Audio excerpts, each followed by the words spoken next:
And welcome back to another episode of the Ball Watchers podcast. I'm your host, Evan Bluest, alongside my co-host, Joseph Muto. Joseph, how are you doing today? I feel so good, dude. How are you? Doing fantastic. Sorry Nice. about last week, everybody. We had a bit of a scheduling snafu, but we are back. We And are back. it's the off season. We can take a break sometimes. We've Mm-hmm. got a lot of time to cover very little in actual news, but Yeah. this week we do have a good episode planned for you. The NFL schedule came out a week ago, I guess at this point, just over a week ago. We're going to break it down. I mean, you know, I really hate the schedule videos. I'm not gonna lie. I don't really Oh. care about the schedule release. You know what I mean? Mm-hmm. Too much, but it's exciting to see the games. You know what I mean? It is. I don't know. I don't really like how they announce things, like the Yeah. programming things, announce it before the schedule release. They'll be like, okay, schedule Mhm. release is on a Thursday, and then like a week before the schedule release, it's like, this is week 1 of Thursday Night Football. It's like, Yeah. can we just wait a week or There's no news. yeah. They need something to talk about, man. Mm-hmm. Before we dive into the schedule, though, we've got some NFL news, Joseph. Some real NFL news. Starting with Aaron Rodgers. He's finally back, Joseph, Oh my with gosh. the Steelers. 1 year, $25 million. The Steelers, we knew this was coming. Yeah. Come on now. But Aaron Rodgers waits for the lull in the news cycle, so this is a big story, and he gets his wish. Everyone was talking about it. He signs with Pittsburgh officially and is back for 2026. Yeah, I mean, man, I don't think anyone was asking for this, really. I think every Steeler fan wanted to see a quarterback battle between Drew Aller and Will Howard, and this is just like, this is Aaron Rodgers' last year, apparently. Is it his last season? I don't trust a word this guy says at this point, but for this season, like, it doesn't make any difference to me. I think the AFC North got significantly better. I think the Browns are going to be competitive. I think the Bengals are probably on paper the best team in this division, in my opinion, if they can stay healthy, obviously. And then the Ravens improved. And so did the Steelers in a way, but not to the measures that the other three teams did. And so I don't anticipate another AFC North championship. And even if they do finish to get that, I mean, you're going up against wild card teams like either the Jaguars or the Texans or the Chargers or the Chiefs. Like, on paper, those teams are significantly better than you. So I don't really know what this does for the Pittsburgh Steelers. I think they're back to where they were, and it's really sad because 2027 on paper could be a very deep quarterback class, but you just wasted a third round pick on Drew Aller. You're probably in the market for a quarterback again, and we thought that 2026 was going to be a deep quarterback class, and the only quarterback that was worth taking was a guy we didn't even talk about Mm-hmm. before the college season started. So you don't know what's going to happen. You probably want a higher pick than in the 20s. You can't bank that there's going to be 6 first-round quarterbacks in this class. And if there are, then they're probably not going to land in the 20s. So I'm disappointed. I don't know what you're trying to accomplish. Does Will Howard even have a place on this team? Does Drew Aller? It's very I don't really understand it from that standpoint, and you're just hurting the development of those guys to the point where I don't think they're going to mount to anything. And it's sad. It's the same old Steelers, and this is really unfortunate news in my opinion. I think we knew this was coming, though, is the problem. Mm-hmm.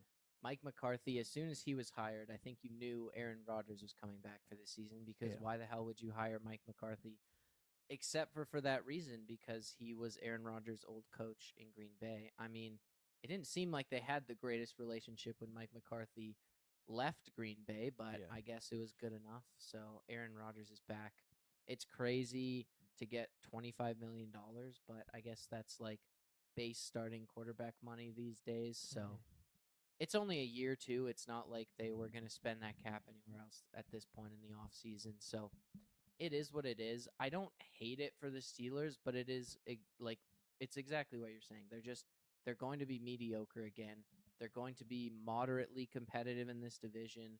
Maybe they'll make the playoffs, maybe they won't, but kind of either way it's a lose-lose unless you're like 14-3 and competing for the Super Bowl or Yeah. you're like 3-14 and Mm-hmm. competing for the number 1 overall pick. And it really did feel like a good year to let those quarterbacks develop because if you had a high pick next year and you found one of your quarterbacks, or you found your quarterback in Will Howard or Drew Aller, you could have taken a guy to really help Yeah. build that team around him, or you were in a position to take another quarterback, and now you're just asking for 8 or 9 wins this season. Like, is Mike McCarthy really going to be a long-term solution for the Steelers at head coach as well? It just feels like spinning your tires after letting go of Mike Tomlin. So I get it in the sense that you want some security at the quarterback position going into the season, but they're also a team who are still just average, I think. There's Yes. definitely holes on their defense. I think at corner they have some holes, and like just the secondary in general outside of Joey Porter Jr. But and then the defensive line's just old at this point. Like they have had guys who've produced in the past, like an Alex Highsmith who's a bit younger, but it's inconsistent. They're injury prone. They haven't necessarily had that replacement talent step up yet. So they're in a bit of a spot here where Aaron Rodgers coming back just makes them mid, and I don't really understand why they would do it, but who knows? Maybe it'll work out now that they got Michael Pittman in that offense, Joseph. Maybe. I mean, the offense has improved. The secondary significantly improved in this offseason, but it's not to the level where it's like, okay, we're a quarterback away. There are some question marks. I don't think there's any holes. There's a lot of question marks with this team. They still don't have a superstar, though. Like, I think exactly. TJ Watt's not in that conversation anymore. He could come back. Yeah, maybe. But like the last two, or especially last season, he dealt with some injuries and stuff, but he was not at that level. Cam Hayward's like 39. Yeah. And Aaron Rodgers most definitely isn't a superstar. I don't think you have that guy on the offensive side of the ball either. So it's literally what you say about the Steelers every single season. They're solid, but they're not Super Bowl contenders. They don't jump off the page as Super Bowl contenders at this point. So who knows, man? I don't know. I'm sorry for you. I feel like it's just the same thing every year right now for you as a Steelers fan. Yeah. One more year, man, and then we'll see after Rodgers. Fingers crossed. God. Yeah. You got to get rid of McCarthy too, though. I feel like you can't have him around as well. I don't know. Tough spot for Steelers fans or most Steelers fans. I don't know. Yeah. I wonder if there's some Steelers fans who just love this. Probably. I think the old guard will definitely love 40-year-old Steelers fans are like, oh my God, we have Mike McCarthy and Aaron Rodgers. Except that it's 20 years after they were elite. Yeah. Pretty much. Next story, Rashee Rice. He is just, I don't know, he's really just digging himself a deeper and deeper grave by the day. He is serving currently, I guess he's currently serving now, a 30-day prison sentence as he tested positive for marijuana and broke his probation. So apparently he was supposed to go to jail for 30 days regardless, but he was able to choose when this happened. But because he broke his probation, it had to be now. And unfortunately for him, he had a knee surgery a week before this. So he's doing the start of his rehab on his knee from the jail, which is unfortunate for him. But at the same time, I don't know. Don't be an idiot. Yeah, definitely, especially when your team desperately needs you. He's the only wide receiver in this offense or pass catcher that could potentially be a number one. They didn't really bring anyone in the offseason or drafted his replacement. They were relying on him, and it's just, you just dug yourself in such a deep hole, and now the Chiefs, I don't know who's going to catch the ball in this offense. It's definitely not going to be Xavier Worthy. I don't trust him. I don't think he's an alpha wide receiver in the same way that Rashee Rice can be. And at this point, I think you're like ruining your career in the NFL if you're Rashee Rice, because the Kansas City Chiefs can only take so much. You've been, ever since your rookie season, dealing with this probation, dealing with speed tickets. You're dealing with these knee injuries or injuries that you're having surgery in May and June when you should be having it in December or January. You're prolonging you playing, and you're so important on this team because when you are on the field, you're so productive in this offense. And Rashee Rice is not a superstar wide receiver by any stretch of the imagination. He is in the best situation in Kansas City. If the Kansas City Chiefs are done with him, which I wouldn't blame them, and someone else wanted to take a flyer on this guy, he would not have the same productivity as he would with the Kansas City Chiefs. So I've never liked Rashee Rice. I think he's been extremely unreliable since his rookie season. And a lot of people want to take him in fantasy and they think he's an alpha one, but you have to be available if you want to be that alpha one, especially if Mahomes is throwing in OTAs, really getting off this Achilles injury that he sustained in week 15. He's probably going to play in week 1, teams are reporting. Everyone's doing their best to try and make this Super Bowl run again with his team, except Rashee Rice is not there. So who's going to catch the football? I have no idea, and I still think that this offense is going to be dysfunctional. Everyone's going to hone us in on the run game with Kenneth Walker, and there's going to be no one to take the top off the offense because defense, because your wide receiver one is not even on the field.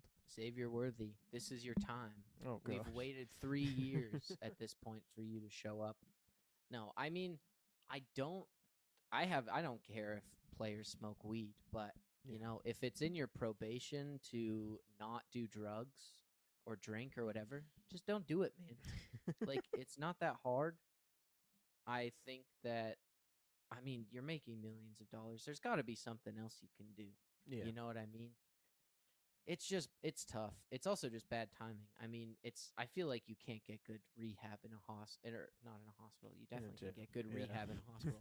In a jail, I don't know what that's going to look like. I mean, money is a very powerful thing, and you definitely could see the Chiefs finagling something where he's getting adequate rehab in jail, but outside of that, I think you're totally right. I mean, this just reminds me of like Josh Gordon or something where that guy, I mean, just electric when he was on the field, but a little different. He dealt with a lot of suspensions for marijuana, ironically, but same thing, just unavailable. He dealt with some injuries as well, and he was a fantastic player for the Browns when he was on the field, but he just was never available or so rarely available, and it was just this big what if, and there's lots of excitement when he came back because of what he'd done in the past, but then he'd play 4 games and be gone again, and it feels like that's what you get from Rashee Rice as well. Is he is damn good when he plays. He's a great big slot receiver.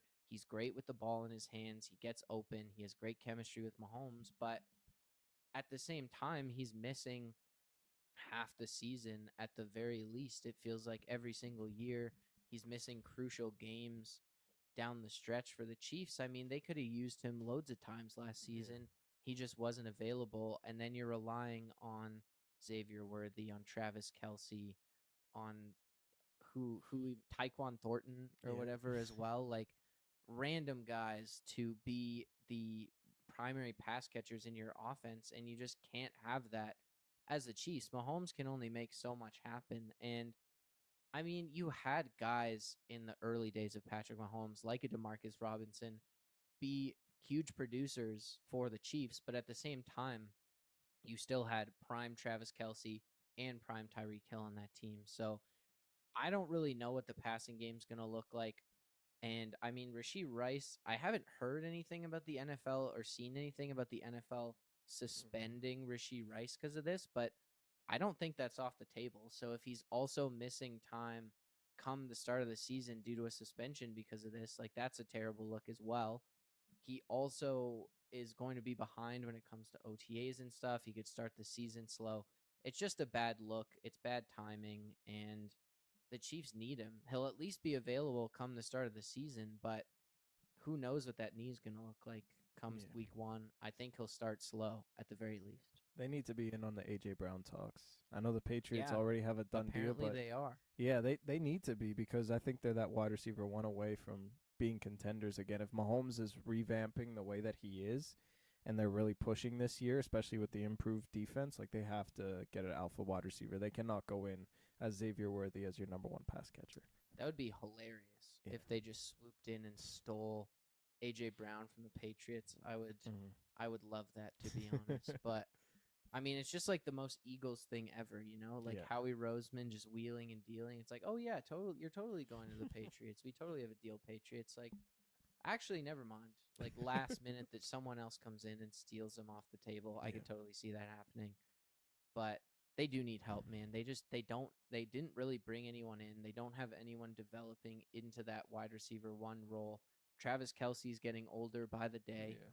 And Xavier Worthy, was a luxury first-round pick when you thought you were in this championship Yeah. window, but he was never going to be your alpha wide receiver one. Mhm. So they're not in a great spot at the wide receiver position right now.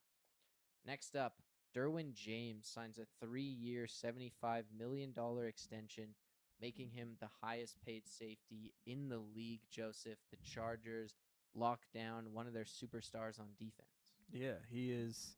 He's incredible, and he makes that defense tick. Him and Kyle Hamilton, and maybe Caleb Downs can, mold into this. But him and Kyle Hamilton are the only guys that can play true safety position and play inside the box, and they are so versatile. And him and Kyle Hamilton are putting a different prowess on the safety position and making a different definition for it. So I think this money is deserving.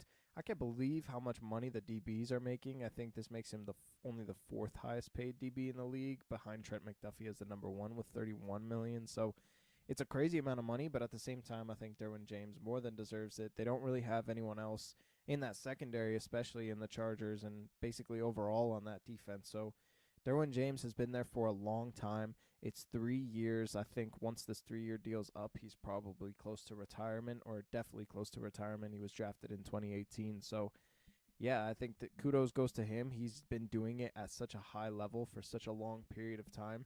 And I think this money is more than deserving. And they needed this if you're the Chargers. You have to make your captain of your defense very, very happy, because they've invested a lot into the offense and with Justin Herbert, and it almost feels like they neglected the defense because Jesse Minter was there. Now that he's gone, I think you're going to need a guy like Derwin James happy and right, and this is perfect for the Chargers. I think their defense is elite whenever he's on the field, and he just makes them tick, so I couldn't be happier for him.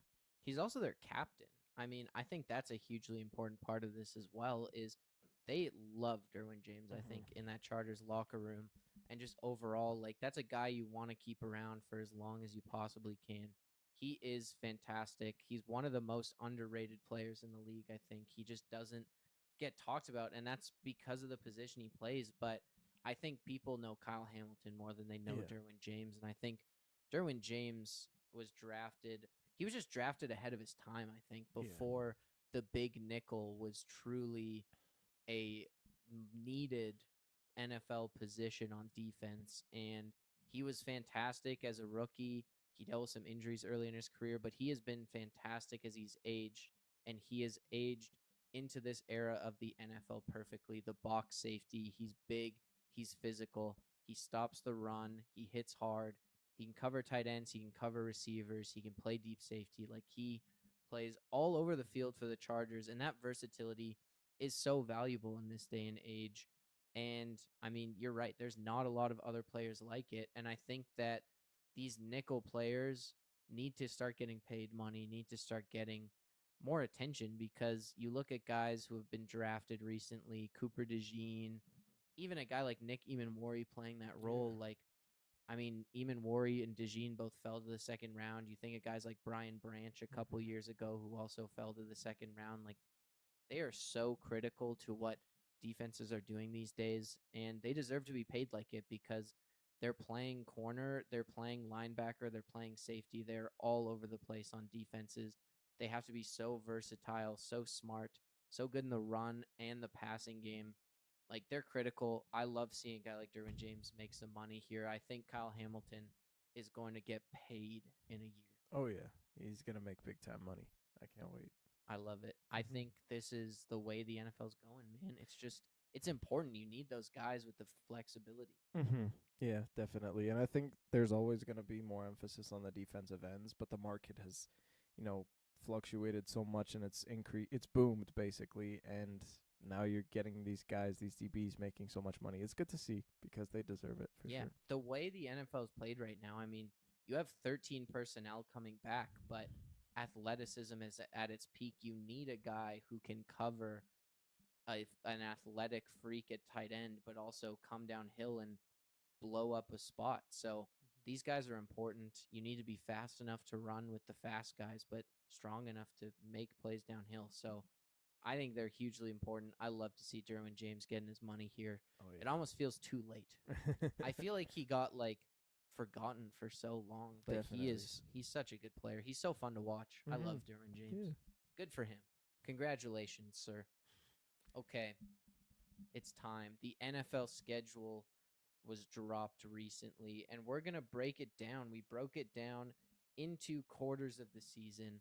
Obviously, 18 is not a multiple of 4, but we got it as close as we could, Joseph, and we're going to chat about the 4 quarters of the season here. You know, each quarter brings you something a little different with what you're looking for and just how you feel going into the quarter, but we're going to talk about some of the big games. Before we get started, though, Joseph, I got to say, I was prepared to come on here and lose my mind at Thursday Night Football. They done good. They're bangers. And I want to hold myself accountable because I have a feeling that come week, let's say 8 or 9, I'm going to be pissed about Thursday Night Football because these teams are going to, like, some of these teams are going to suck. And you're going to be like, how did they have 3 Thursday Night Football games? And it's going to suck. But then I can look back at this. I'm going to hold myself accountable and be like, you know what? The schedule makers that going into the season, these games look fantastic. True that. And it might not hold up, but honestly, there is a lot of promise. I think the only 2 games that I was like, oh, there's like Browns Steelers one week on Thursday Night Football, which is like, yeah. And I think there's like, I don't even remember what the other one was. I'll take a look here, but I really think where the NFL has transferred most of these shitty games is to international play. But honestly, the international games are not as bad as I was expecting either. They're not great, but like the Jaguars play multiple times, and they were at least a playoff team last year, you know? Like, I mean, there's still some rough international games. Falcons-Packers was the other one. It could be good, though. It wouldn't be terrible. Yeah, that could be offensive I don't know. fireworks. Michael Penix might not be back at that point. If we're watching Tua play on Thursday Night Football, that might not be a game I tune into. Yeah. Unfortunately, but Commanders Giants also kind of sucks. But like the large majority of the games are actually good games that I want to watch in prime time. So I am thankful for that. And I know there was games like that last year, like Commanders Chiefs should have been a good game, except for the fact that Jaden Daniels wasn't healthy. And also the Chiefs sucked.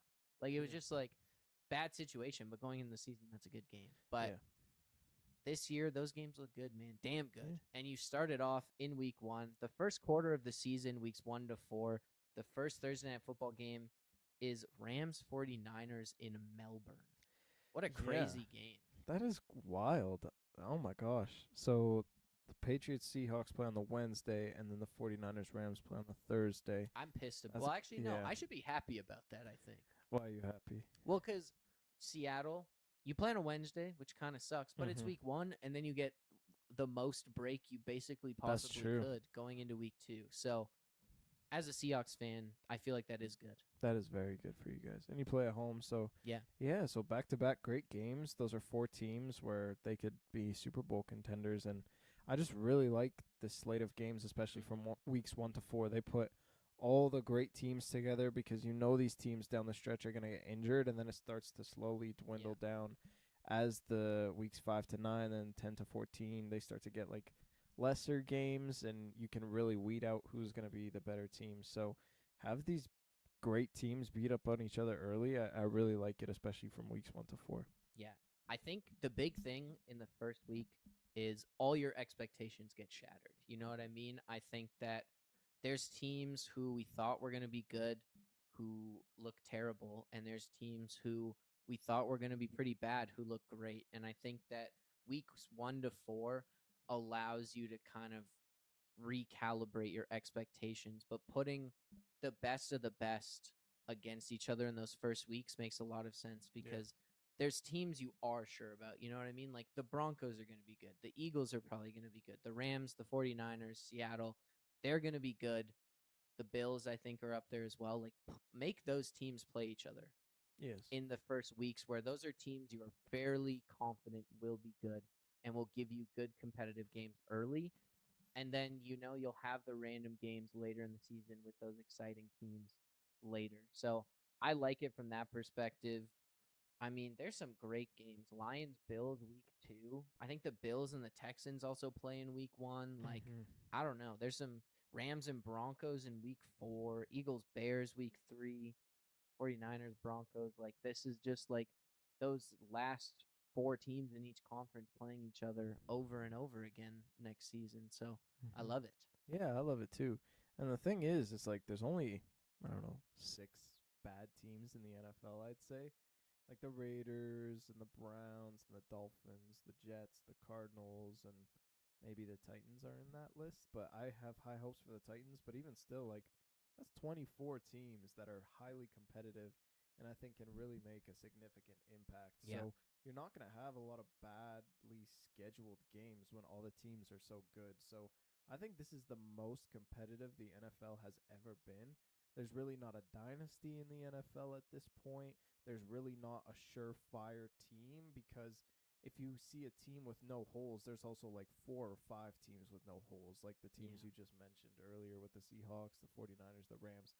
And then the other teams below them, they're 1 to 2 pieces away that can definitely surprise and be a Super Bowl contending team. So there's tons of promise within the NFL, and I'm really excited because the NFL schedules couldn't really miss, and the only reason if they do miss is because of those injuries. So Yeah. yeah. The mushy middle could be Mm-hmm. a bit of a slog, at least in my opinion. Like, I don't know.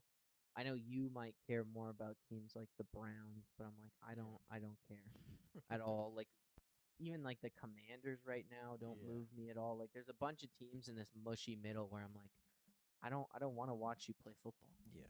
even if they're not like the worst teams. Even the Falcons are kind of in that boat Yes, for me they too, where it's are. just like whatever. So, but you don't really have them in prime time, at least early in the Mm-hmm. season, except for that Packers Falcons game. Yeah. But it's Thursday night football. You're not going to get the best games every single week, even though it's much better than it usually is. So Yeah. I like what they've done so far. There's at least good games in the big windows, and I think there's at least one good game in every like slot of the week. Yes. They've done a good job spreading the wealth. Mm-hmm. Joseph, your favorite primetime game of this slate? Yeah. One to four. Yeah, I got Rams at Broncos Sunday Night Football Week 3.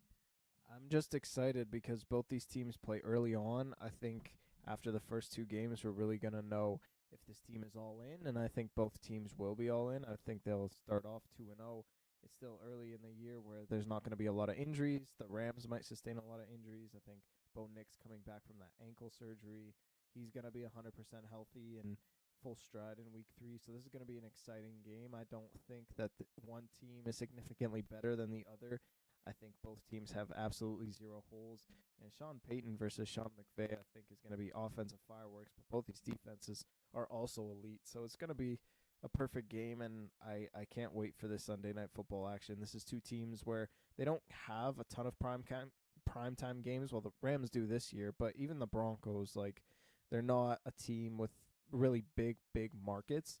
And so I think that that's even better. And I can't wait to see them on primetime. Yeah, I love that matchup. I mean, it's kind of timed really well as well, being in week 3. These teams could be absolutely cruising going into this week, and Mm-hmm. then this is just a clash of 2 of the top Super Bowl contenders, at least going into the season. And then, or these teams might be struggling, and then you have this super tough matchup that you almost need to win. Like week 3 Yeah. is a pivotal week, and I think that having a game like that in prime time is going to be very, very fun. Mm-hmm. Those new Rams jerseys, I don't know about, but their logo on the score is tripping me up right now. It looks weird. My game for prime time this quarter is Patriots Seahawks, of course. Selfishly, as a Seahawks fan, raising the banner week 1 is Mm-hmm. going to be amazing. Wednesday night football feels weird, but it's also exciting. You know what I Yeah. mean? We get the ceremony, but I love it as well because playing the team you beat in the Super Bowl week 1 as you hang the banner is just a great storyline. Like Yeah. that doesn't happen very often. Thinking back to, I don't even know, I can't think of a time when that's happened in the past. Like The Broncos played the Panthers the first week one after they beat them in the Super Bowl. That's the only time I remember. Wonderful. Mm-hmm. Because, like, the Chiefs, when they won, they played the Lions, I think, most recently. The Eagles played the Packers, which was a great game. But it wasn't the Chiefs. Mm-hmm. And they played the Chiefs later in the season, too. Like, you could have made that the week one game. But I love this storyline. I almost feel like this should be, like, mandatory. You know what I mean? Mm-hmm. Wouldn't that be awesome if every year the first game of the season was the Super Bowl matchup from the year before? Like, that would be a lot of fun. I mean, part of me is a little scared as a Seahawks fan because the Patriots are probably going to be pissed. They're going to want to win this game, spoil the ceremony. They're also still fresh off losing to Seattle in the Super Bowl. So I think this is going to be a tough matchup. Both teams fully healthy in theory. So I don't know. I just like that storyline going first game of the season. Yeah, and especially without Kenneth Walker this game, like we're going to see if you can run the football because had it not been for Kenneth Walker, you probably lose that game. So is Jadarian Price the guy? Yeah, we're going to see in that game. So it's going to be a lot of fun and I can't wait. That's going to be a perfect game. I'm so pumped, man. The season cannot come soon enough. Mm-hmm. Okay, what about your favorite regularly scheduled game? Okay. Afternoon block. Yeah, I like the Saints and the Ravens week 2, and this one really intrigued me because I'm very high on the Saints, and we're going to see if they can win this game. I'm all in on them definitely winning. It's a true test. Yeah, the NFC South, and both teams have a couple question marks, especially with the Ravens the last 2 years. They've started off so slow defensively, and hopefully Jesse Minter changes that, but if that's still the case, this is going to be two teams with very, very bad defenses and very great offenses. So it's going to be an offensive explosion. I think Kellen Moore and the Saints can keep up with Lamar Jackson and the Ravens. And I think that there's going to be a lot of offensive fireworks. And it's going to be very, very interesting. Two teams who are drastically different, but I think can have very similar records by the end of the regular season. So I'm very high on the Saints. I'm always very high on the Ravens. Both teams have improved in a significant way. And I'm really excited for this matchup. I smiled a little bit when I saw it because two teams who are very opposite, but I think can make a very, very good game. The Saints also play the Lions in week one, and or you're high on the Saints going into the season. If they lose both those games, like digging yourself out of 0-2 is a bit of a tough slog. I mean, they'll definitely have an easier schedule just based on where they were in the rankings last season, but it's still rough to be 0-2 to start the season. Definitely. So you want to win at least one of those games. And those are two really, really good teams. So that's going to be tough, especially early in the season. But you're totally right. I mean, we want to see what Jesse Minter brings to this Ravens team. We want to see what Lamar looks like with Declan Doyle as his offensive coordinator, if he's healthy, what this defense looks like, what this offensive line looks like. I think the Ravens, you're right, have a ton of question marks, and the Saints feel like a beatable team, but they're good enough where they are definitely spicy at the very least. And if the Ravens try to overlook the Saints, it could be a bad look for them. So definitely. I like that. It's a bit of a trap game in week 2. All right, quarter number 2 of the season, Joseph. This is the time of the year where you've recalibrated, but you're waiting to see if those hot starts are true. You know what I mean? Some of these teams, maybe they dug themselves a hole. Will they dig themselves out of it? Yeah. Or did they get off to a hot start? Will they keep it up? And I feel like by week 9, you kind of have at least a relatively good idea of what the playoff picture is going to look like. So I don't know. It's important. It's a big quarter. Every quarter is big in the NFL, but for different reasons. This one, you gotta stay strong, or you're digging yourself out of a hole here. Yeah. And they've got some more good matchups here, Joseph. Bills Rams week 5, Seahawks Broncos week 6.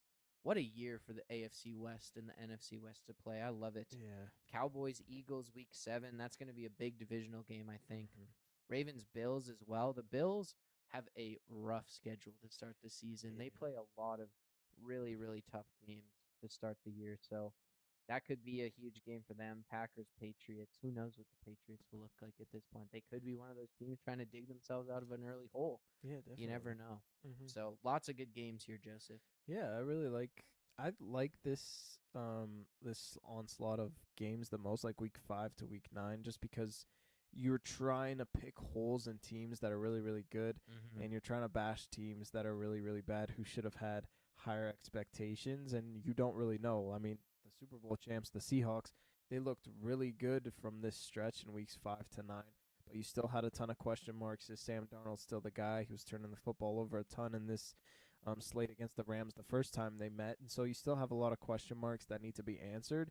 And you are like making your early Super Bowl predictions, and you don't know who's better than one team, and you got your top 5 best balls going fluctuating. Yeah, So every week it's different. yeah, Five so different teams every week, it feels like. I really like this this onslaught because I mean I remember last year in weeks 1 to 4 where like the Chargers are going to the Super Bowl, and then Yeah. when it came to this time last year, it's like okay, the Chargers don't really have a fighting chance. So now you're really defining who teams are in this segue, and I think this is weeks 5 to 9 are probably my favorite because then now you're starting to see more of an example of what the teams are going to be like come January time. So Yeah. I'm really excited for this one specifically. Weeks 8 and 9 are huge too because you have the trade deadline in there as Mm-hmm. well. So teams, I mean, the faces of these teams can change and the outlooks of these teams can change in the blink of an eye. So those week 8, week 9 games get really interesting.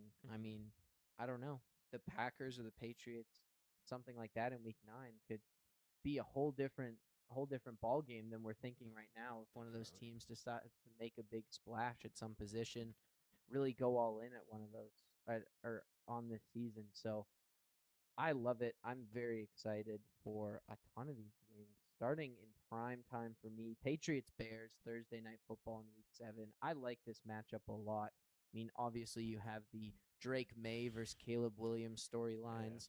Both of these guys have had a lot of success early in their careers. May seems to be winning at the moment in legacy, but Caleb Williams has been solid as well. They won a playoff game last season as well, so not too shabby in the first 2 years for Caleb Williams. But I think both of these teams have a ton of question marks going into this season, and this game could be a pivotal one for either of these teams. I mean, I could see both of these teams going into this like 3-4, 4-3, Yeah. something like that. The Patriots last season benefited from the easiest strength of schedule we've seen in a really long time, and they cruised through the playoffs. But now, being number one in the NFC East, their schedule gets a lot tougher. And the Bears, they won a ton of games in the fourth quarter on comebacks. So, are either of these teams sustainable, or will this be an absolute just like shitter of a game, for lack of a better word? Yeah, man. I couldn't agree more. That's why mine is Bears Seahawks, and I have the exact same questions about both these teams too. They both have very tough schedules going into it. Yeah. And I just have a ton of question marks with the Bears. I have a ton of question marks with the Seahawks. I know the Seahawks. I mean, I think they'll win this game because their defense is incredible, and they'll shut down the run, and they'll make Caleb throw. But how good of a thrower is Caleb Williams going to be? How good is Sam Darnold going to be without potentially a running game like he had last year? So, and no Clint Kubiak. So it's going to be. I think this is the game where they either go into it very very hot or they go into it very very cold. And I think this is the week in week 8 where the winner of this game has a chance to make the playoffs, and the loser basically just kicks themselves out of the playoffs. I think it's going to be that drastic, and I think that it's going to be a very good Monday Night Football game. Yeah, they're both in very tough divisions. Like Mm-hmm. these games, I agree with that. Especially these like in conference games, middle of the season, like that can swing your playoff odds. I mean, think about the Rams. They lose that game to the Panthers in the regular Mm-hmm. season. That was a bit later in the year, but they went from being the favorites, I think, to win the NFC West to being a wild card team Yeah. in a week. And they didn't even play a team in their own division. Mm-hmm. Like, that's the kind of swing these games can have. And it's hard to point at a game in the middle of the season that has that effect. But I think you're right. I mean, the Seahawks have a ton of questions to answer. We talked a bit before. They play the Broncos in week 6 as well. They have the Mm-hmm. Patriots early in the year. Like, they have a tough schedule. I think they play the 49ers in the first few Oh, weeks as jeez. well. Mm-hmm. So they're going to have to win some of these games against great teams, especially if they want to be competing for their division here, because the 49ers and the Rams are also in prime position to make runs at the division title here, and they have slightly easier schedules. So Yeah. who knows what'll happen here, but I definitely like it. I like that we both chose the Bears. That's kind of funny. They're an interesting team, man. I mean, I'm hoping Caleb Williams will develop even more. I think second year Ben Johnson, this is a really interesting year for him where everything worked out in year one, but can he keep it up? Yeah, I don't know. I don't know who the number one pass catcher is in that offense, and I think they want it to be Loveland, but I don't really think that you rely on a tight end, especially because I mean he's not a premier like a Brock Bowers Yeah. or a Trey McBride. He can get to that level, but it's all based off potential. And then I don't trust Romo Dunze as a number one, so can Luther Burden emerge as that guy? Yeah. So it's going to be a lot of question marks Will for he have Chicago. arrived by Yeah. week 8 or week 7? Who knows? Mhm. Their defense also looks ass. Terrible. Not Yeah. gonna lie. So that's also a big question mark Yeah. because I think their defense had like the most turnovers in the NFL last season, Yeah. but that's not sustainable. So who knows? Mm-hmm. Okay. What about your favorite regular season game, Joseph? I like Chiefs Broncos in week 8. I think that the Broncos will probably have a pretty good lead, but they also have a tough schedule. But I think the Broncos are better than their opponents still because they're one of the best teams in the NFL. I think they'll have a good record, but the Chiefs always play good against the Broncos, and Yeah. this is the game that defines, okay, can the Broncos really take hold of this division and really whoop on the Chiefs? Because in the past, ever since the Mahomes era, Mahomes has always beaten the Broncos. And I think this is the game where it's gonna pivot one way or remain the same. So I think if the Chiefs win this, they have a legit shot of winning the entire AFC West. And if the Broncos win this, they are probably favorites to get the 1 seed yet again this year and make another Super Bowl run. So I think the Chiefs, they know how to beat the Broncos, and the Chargers to me have a worse shot of winning the AFC West than the Chiefs do, just because of their continuity and that they've been there before and they know how to beat the Broncos. I still think the Broncos are going to win this division, but if the Chiefs win this game, it is honestly a 50-50 toss-up between those two teams. It's also right when Patrick Mahomes should be. He probably will have come back a few weeks before this from his ACL injury, but this should be like he's got his legs under him. This is a big matchup. It's interesting that they put this in the middle of the week, Joseph. This Yeah. feels like it could have been a primetime game in week 8. They're anticipating Mahomes being back to being Patrick Mahomes. It's the Broncos who are a really, really good team. Could have made the Super Bowl last year if Bo Nix hadn't broken his ankle, but who knows? For me, my game here is Vikings Lions. This I think it's huge for the NFC North. The Vikings still have a lot of question marks, but I think we both believe in Kyler Murray as that guy who can at least bring stability to the quarterback room and make this offense work. He's played with great receivers in the past and made them and had them produce like a D Hop in Arizona in the past. You have a guy who is a similar receiver in a lot of ways to D Hop and Justin Jefferson. They have pieces at every level of that offense. And that defense looks good. You have one of the best defensive coordinators in the league. The other thing with this game for me is the Lions lost to the Vikings twice last season, and those two losses pretty much were the difference between them making the playoffs and not making the playoffs last year. So I think this is a huge game for the Lions to kind of prove that they're different than they were last year and get over that hump that they couldn't last season with a pretty terrible Vikings team that they just could not beat. And they kind of got boat raced in that first matchup. So like you let JJ McCarthy run all over you. Come on, man. So I think this is a big game for the Lions to prove they're different than they were last year. Yeah, I think this is a very good rivalry. I mean, 2 years ago, these two teams were fighting for the number 1 seed on week 18, and the Lions won that matchup. So there's a bit of a rivalry going on there. I think Jared Goff, if he keeps the football and doesn't turn it over like he did in the last 2 matchups last year against the Vikings, this should be a win for the Lions. I'm high on the Lions, man. They have one of the easiest strength of schedules in the league, and I think they are good on all levels. So I am expecting big things from the Lions this year. Shout out Jack Campbell too. Just got paid. Love that. I think with this game too, sneaky rivalry. Drew Petzing, can he get his revenge on Kyler Murray, former offensive coordinator of the Cardinals, Drew Petzing? But no, it's a great mid-season game. I think that's what you want. You want those those rivalries from the season before in the middle of the year where you need some intrigue, you know. Yeah. Things might be getting a little slow, but there's still things, there's still storylines to be manipulated and taken advantage of and exploited for clicks and views. Mm-hmm. All right, quarter number 3, Joseph. This is the fall off Yeah. where the teams who, we believed in them. We thought they were going to be great, and they hit a wall. Yep. Something happens, an injury occurs, they just start playing terribly for no reason, and your entire everything flips. There's still a lot of games left to be played. You can't quite make a decision on these divisions yet. They're not quite close enough to the end of the season where it's really you're playing for the title. But I mean, look to last year. This is when the Colts fell off. Yep. This is when the Buccaneers fell off.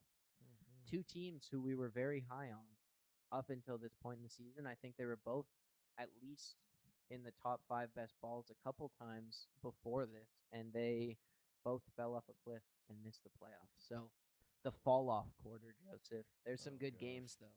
Yep. I'm excited for this because a lot of international games, a lot the Thanksgiving games, the Black Friday games. Thanksgiving, man. I mean, yeah, it's a lot of fun. So I'm really excited for this slot. And like you said, there's going to be a lot of teams that fall off and a lot of teams that are going to make a comeback. I mean, they're going to string together, a 6-game win streak. There's going to be that one Mhm. team who started off 1-3, and then all of a sudden they're trying to push for a The wild card Bengals, spot. Exactly. maybe. So I really like this slot as well. You know that there's going to be 2 or 3 teams that are going to make the playoffs, and after that, it's like, well, they need a playoff Yeah. spot if they can win this game, and then the other team loses that game. That's when you start to see like the math going on and Yeah. the percentage. Right of how around many- week 14, Yeah. I'd say is Yeah. they're like the Jaguars have a chance if like 200 things happen Mm-hmm. correctly. Exactly. And you also start to see teams tank during this Yeah. slot as well. So The Dolphins and the Cardinals were on watch. yeah, we are definitely on watch. So it's fun. We get to track who gets the first overall pick and who gets the number 1 seed. So I'm really excited for this one as well. Not as much intrigue, just because I think from this point who's going to make the playoffs, and you're getting excited for the playoffs. But still, this is a great slot. And But there's some surprises, like the Yeah. Bucks. I mean, I think going into week 10, we were pretty sure the Buccaneers Mhm. were going to win that division. Mm-hmm. Same with the Colts.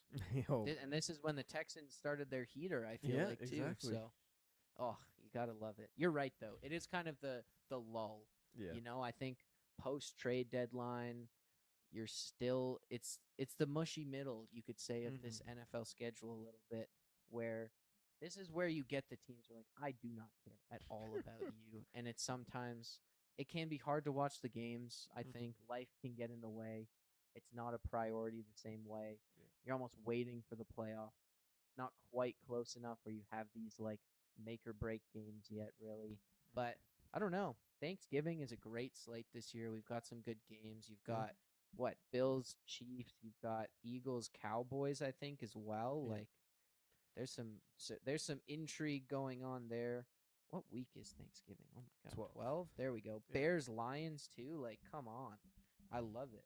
Mm-hmm. You somehow have a Wednesday and a Friday game in week 12 as well. Like, Who's the Wednesday what is game? happening? Packers, Rams. That's a good game. That is a good game. What is that? Blackout Wednesday. Oh wow. So most people won't remember. That's in the States. We don't get that in Canada. That's just a normal Wednesday for us Canadians. Yeah. But I believe that is Blackout Wednesday in the States, where everyone's home for Thanksgiving. Thanksgiving's not till the next day. Mhm. All the kids go out and hit the hometown bars. And then they're hung over in the morning for Thanksgiving, which I'm sure their parents appreciate. But Wednesday, Thursday, Friday, Sunday, and then college Perfect. football Saturday. That's going to be Oof. quite the week. Oh yeah. What is that? November? Yeah, November 25th. It's like the end of the college football season. That's Yeah. not bad. Not bad at all. Joseph, I am loving Chiefs Bills on Thanksgiving though. I'm loving in it this too. slate. I mean, again, like I was just talking about, I think that this is the point where the Chiefs could be on a heater at this point in the season. Mahomes is back to full force, or they could be desperate, digging themselves out of a hole here. Yeah. And I think the same could be said for the Bills. I mean, the Bills are one of those teams where we've had questions in the past, and they usually end up being a 12-win team at least, but they don't have Sean McDermott anymore, and that defense looks worse than it has in many, many years. So they could also be a team who have just fallen right off a cliff here. But I feel like Bills Chiefs, you can never go wrong with that matchup. Even if the Bills or the Chiefs aren't that good at this point, it's going to be a battle. Yeah. It's the Thursday night game of Thanksgiving too. Like, I love that. I love this slate. Yeah, I love it too, and I think they got it right with this Thanksgiving night game. And you got to go with your surefire rivalry. Every single game that these Yeah. two team plays, they're entertaining. And I mean, the Lions have fallen off a little bit on Thanksgiving. I mean, they always do. And then the Cowboys, like, they're always shaky in the afternoon. So, and I think last year was Bengals Ravens, and Joe Burrow was whooping on the Ravens one random that was a Thursday terrible night, and it game. was a terrible game. I So don't know if was anyone watching that game. no, definitely not. And they were trying to hype up Joe Burrow. Oh, he's trying to make the playoffs again. It's not happening. Cowboys Chiefs in the afternoon. Good game. Yeah, that was a good game. But I really like Bills Chiefs. I think it's going to be a lot of fun, and I'm really excited for that matchup too. I'm also glad we don't have Lions Packers on Thanksgiving this year. Yeah. It's been a few too many years in a row. For me, I got Steelers Broncos on Black Friday. I'm just excited to see my Steelers play in prime time. I think the Broncos are gonna sweep the floor with the Steelers. I think the Steelers are still gonna have a competitive record at this point, but I'm just excited to watch my team on Black Friday. And we don't get it off in Canada, but at the same time, a lot of the country in America is gonna watch. I think it's a fun game. I like the Black Friday games. I mean, if you have a day off in the States, why not? And it's fun, it's entertaining, and the last 2 years, I mean, Bears Eagles last year was pretty good, except the Bears just obliterated the Eagles. Hopefully, this is a more competitive game, but I really like my Steelers, and I want to see them play a good team in prime time. And if we can win, I mean, whew, Yeah. we're getting excited. That could be season changing potentially for the Steelers, or at least give them some juice going into this final stretch for the playoff race. Yeah, I think it could be the perfect game to be shopping for Black Friday deals during the second half, depending on how it goes. Or it could be a banger. You never know, especially with Aaron Rodgers. You never know. My favorite regular scheduled game here, the Rams at 49ers in Week 14.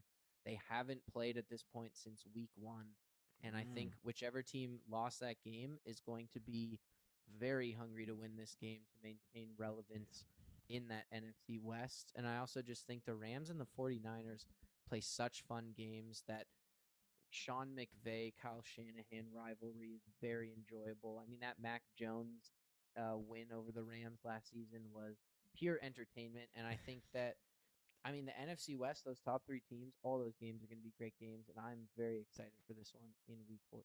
Yeah, I hope these two teams can stay healthy when it gets to this point, because if it doesn't, it's going to be a dud. But two teams that are very competitive and hate each other, so I really like it.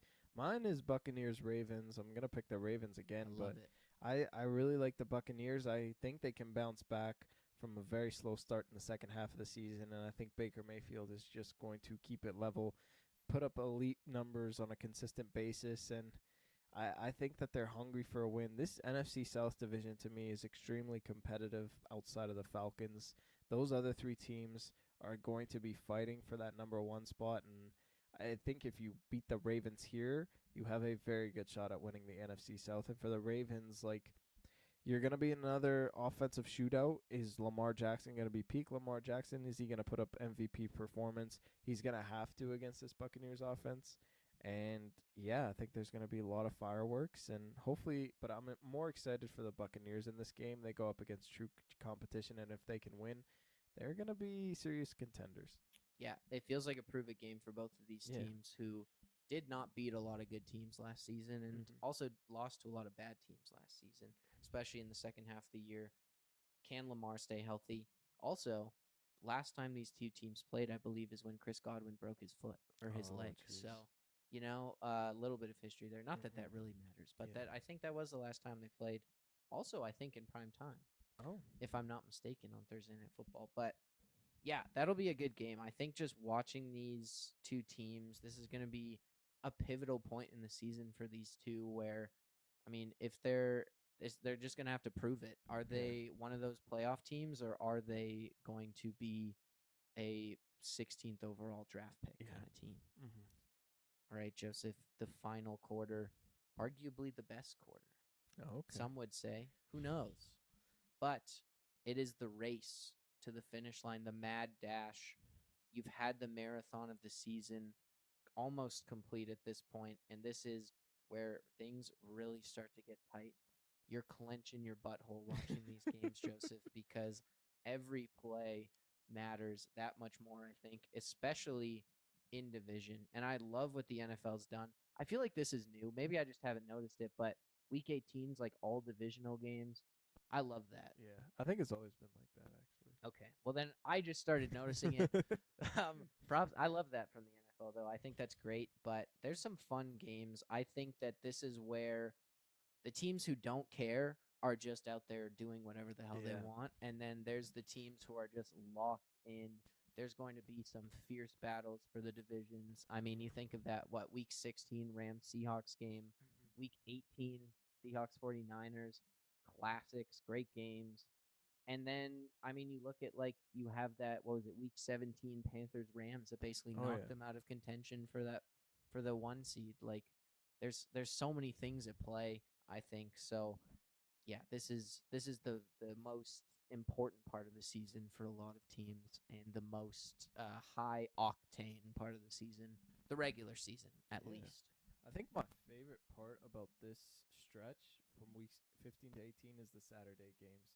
I Yeah. love the college football season's done. You get to actually play Saturday games and you get more primetime games and a lot of games that have a lot more meaning. Like, I think Texans Chargers played on Saturday last year and it was an all out shootout, and the Texans really Oh proved yeah, that they were that was so great. good, and they got a playoff win last year, riding that momentum against the Steelers. So I love those games. 2 years ago, it was Joe Burrow versus Bo Nix, and that was an overtime thriller. So it makes for a very good competition. A lot more primetime games. You get 3 extra games in there that everyone's watching, and there's a lot of things that can go right in terms of playoffs, and you're tracking it in the Saturday games. I just love it. I love week 15 to 18. The other thing about this, specifically week 18 here, is they haven't set the prime time game. Yeah. And I think that is a great decision because you want the games that matter. Like, I mean, I remember our podcast, there was like, what, 3 games that mattered in week 18? That's right. And it's like, if those games are all at 11 a.m., like, that sucks. Yeah. You want those games in prime time, and they've made that possible. So that makes it that much more exciting. I mean, Buccaneers Panthers normally probably wouldn't be that interesting of a game, Yeah. but it was for the division in a lot of ways. So it did become interesting. Although the Buccaneers kind of screwed themselves over because they lost to the Saints, so then it wasn't a win and in situation, but it still was important. Even Yeah. Seahawks 49ers, I think, was a primetime That was game that huge, week yeah. because that was for the 1 seed. Yeah. But I digress. Joseph, there's great games. Cowboys Rams. The Cowboys, they're a team that's very interesting. At the very least, I think they're a team that could hand a team a loss late in the season Yeah. that they don't want to get. Bills Broncos again. These two teams, I mean, this is a playoff rematch late in the Mhm. year. Could be a playoff preview at the same time. Texans Packers. I mean, out of conference games don't matter as much, but week 17, these teams could still be needing wins to win their division, and that's a tough team to play Yeah. when you're just looking for a win. Seahawks Rams as well. They play twice in this stretch. They play week 16 and week 18. Holy. I mean, That's fun. cinema. I love it. I'm excited. That's gonna be perfect, man. I love those Rams Seahawks games. They're perfect, and yeah, I think both teams are gonna fight for the division, and it's gonna be neck and neck until these 2 out of the next 3 weeks are against each other. So Exactly. it's gonna decipher who wins the NFC West. Gotta love it. You Mhm. gotta love it. I mean, going into that stretch, you think about it. I'll segue this in. My favorite primetime game: Seahawks Rams, Christmas Day, Week 16. I don't know. 6 p.m. on Christmas Day, you're done with your day. You're not really doing No. anything most of the time. It is the perfect game, at least for me, especially as a Seahawks fan. Plop down on my couch. I'm full. I'm full of turkey and cookies and ham and potatoes. I'm just gonna watch my favorite team hopefully win. But I mean, 2 games in 3 weeks, you could Seahawks could be winning their division and they could lose twice to the Rams in this 3 week stretch and miss the playoffs, or at least be a wild card team in the span of 3 weeks. Like that is huge, and I think this is a super competitive division. You also have a team like the 49ers kind of chilling on the sidelines, and it's like, oh, the Rams just lost to the Seahawks twice. We just jumped up in the standings in Yeah. our own division. Like it could change the entire landscape of the playoffs these 2 weeks. But I think Christmas Day, I just love that 6:15 p.m. I'll just be on the couch, relaxing, half asleep. Well, hopefully not half asleep, but just peaceful. It'll be It's awesome. perfect. I'm excited. Yeah, and you guarantee yourself a good game because last year's Christmas games, oh my gosh, they were so brutal. But Seahawks Rams, you could never go wrong. So Was I'm it Ravens Packers? That yeah, game was Raven insane. Packers. I think it was like Lions Vikings, and they had their third string quarterback, and then Commanders Cowboys. It was brutal. Yeah, It was absolutely not a brutal. good look. Yeah.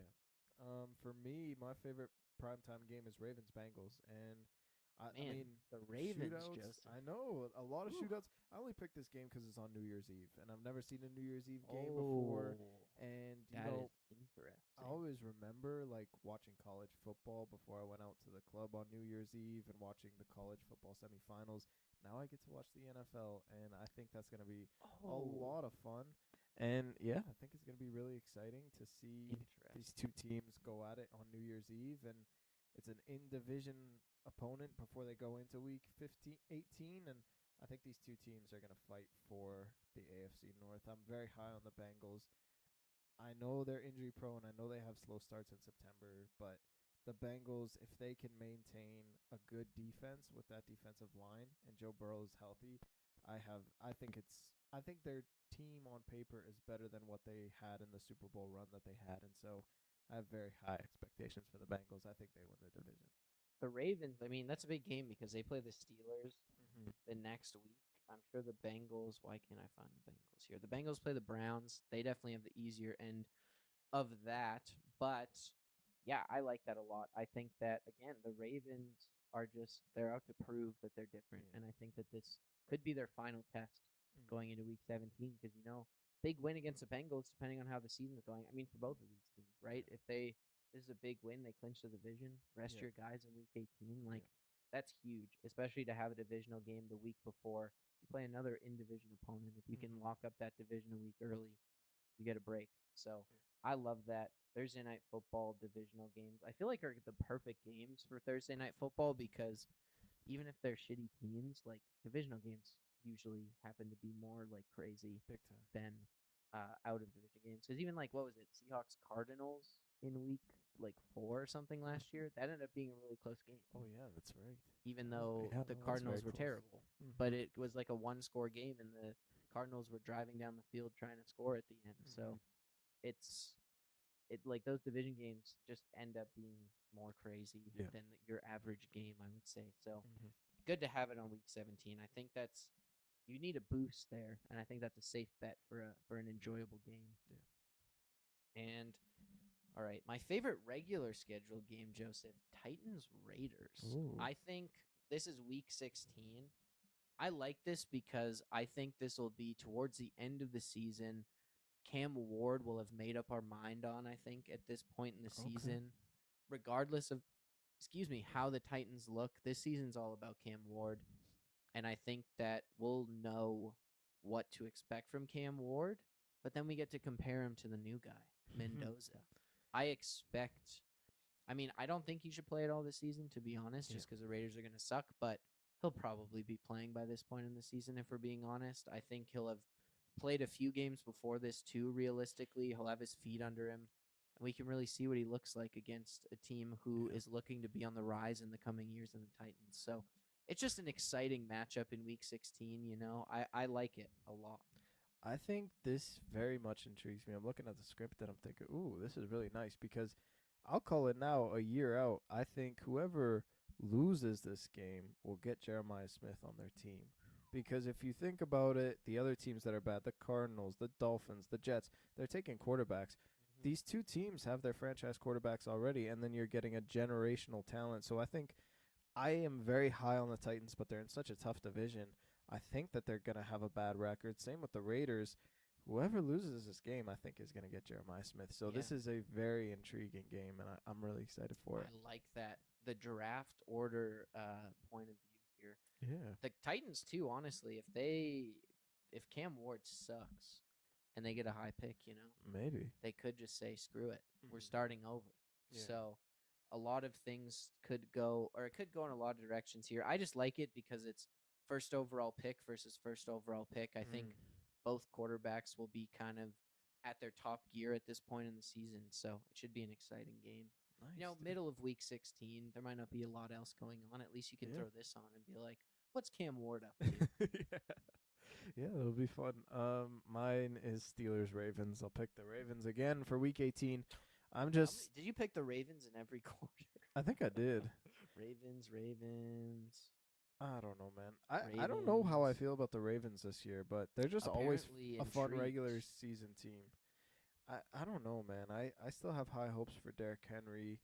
I always trust Lamar Jackson. I don't expect like anything different. I don't think they're Super Bowl contenders, but I think they're still playoff bound. I think they'll get the like 7th seed, and I think that's where they're gonna battle it out. I think the winner of this gets the 7th seed, and the loser goes home. And last year was such a good game. It took a Tyler Loop missed field goal for the Steelers to get in, and I think it's going to come down to the very wire, and whoever wins this game, I think, will get that last wild card spot. I think the Bengals will win the division, but I think the Steelers and the Ravens will battle it out. This is the best rivalry in the entire NFL, in my opinion. Rams Seahawks is getting there, but I think the longevity of the Ravens Steelers just supersedes it a little bit. So I'm really excited for this matchup. It was a great one last year on week 18, and I'm expecting bigger and better things for this one. The only problem with this is it could be a dud. Yeah, it could be. You know what I mean? Like if the Ravens just like lose. I mean, if the Ravens lose in week 17, which is your primetime game, to the Bengals, and they're just out of the playoffs, the Steelers could be potentially, like both these teams could be out of the playoffs, and this is just a nothing burger of a game. But it also could be, like you said, for it all. I mean, even if the Bengals falter, this could be for the division. You never know. I still think this will be a competitive division. It'll just be a competitive division at like whoever wins has like 10 wins. Yeah, and no one cares about 13 wins. You know what I mean? It's like the NFC South the last however many years. Actually, not even, because every team sucked in the NFC South. There wasn't really competition, but that kind of a deal. So who knows? All I can say now is this got me hyped for the season, man. I cannot wait. We've still got quite a few months, but I'm so excited. That does it for this episode of the program, though, Joseph. Thank you so much for listening this week. We will be back next week with another episode. And then, Joseph, you're off to Italy. Yeah, I'm 2 weeks by myself. We'll have some guests in the studio, get up to some shenanigans, talk some more football. Perfect. Lots of theoretical situations, I think, Joseph, for the next few months here. But I cannot wait. I love talking football, and the season can't come any quicker, especially after just talking about the schedule. Now I feel like I need it. I need it in like 2 weeks at least, at most. Oh, Definitely. I'm like an addict, man, for football. Me too. I'll be listening in from Italy, definitely.